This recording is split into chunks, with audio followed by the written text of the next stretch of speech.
Australian Defence Force Chief Angus Campbell attempted to return a medal he was awarded for leading troops in Afghanistan in 2011.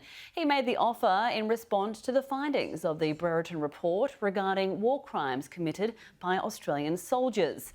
Sources suggest the move was refused because then Prime Minister Scott Morrison did not like the idea of having medals revoked.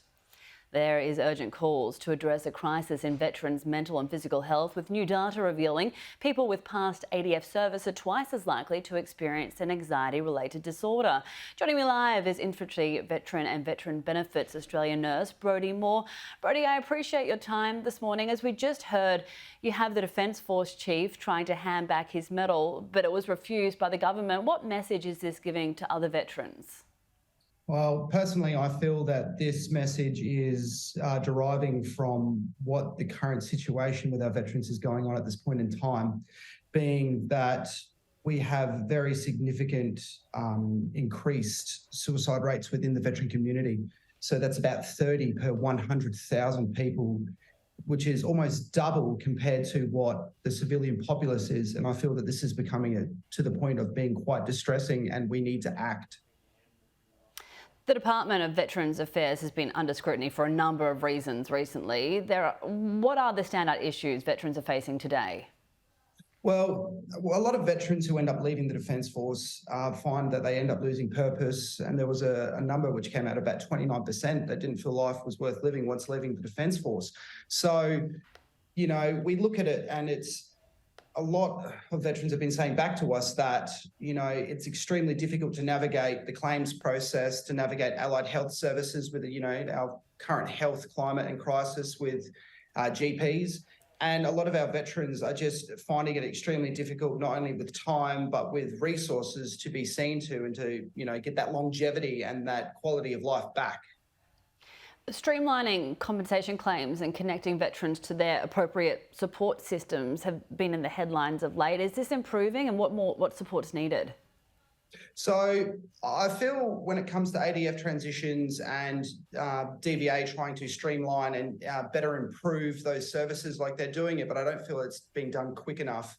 So here at DVA, we're coming up with ways to streamline the processes and assist these veterans and getting these compensation claims looked at, and then giving them the access to the health services they need through the Coordinated Veteran Care Plan. What were some of the findings from the Royal Commission into Defence and Veteran Suicide's interim report? So some of the findings are showing that a lot of veterans are struggling to get access to allied health services, specialty services, whether it be physical or psychiatric assistance. A lot of veterans who are leaving the defence are losing that side of purpose and just not finding the way or the ability to get what they need to continue on with their life. And even with the increasing costs of interest rates and things of that nature, some of the pensions that they're receiving are not enough to support their mortgages or their current lifestyles. So it becomes quite problematic. And with the showings of the Royal Commission, it just further solidifies the point that I'm trying to make, is that we're focusing on the wrong things, and we need to be focusing on our veterans. The number is almost doubled compared to the civilian populace, with the suicide rate of 30 to 100,000, whereas the civilian populace rate is 18 to 100,000. And that to me is a number that is quite concerning. It's Men's Health Week this week, Brodie. What can the community do and those watching at home to support veterans? So probably one of the basic things is to reach out to anyone you know as a veteran. Make sure that they're okay. Just a general chin wag or a chat is something that veterans do appreciate. Reaching out to us, Veteran Benefits Australia, we pride ourselves on how we assist the veterans and how much we can help and assist them with this. And the way we've set out our processes in assisting veterans, I feel is quite beneficial, and we can help them gaining back that longevity, gaining back that purpose, gaining back that sense of belonging, and just going, look, you're not alone in this. We are here to help you, and we'll do as much as we possibly can to accommodate you.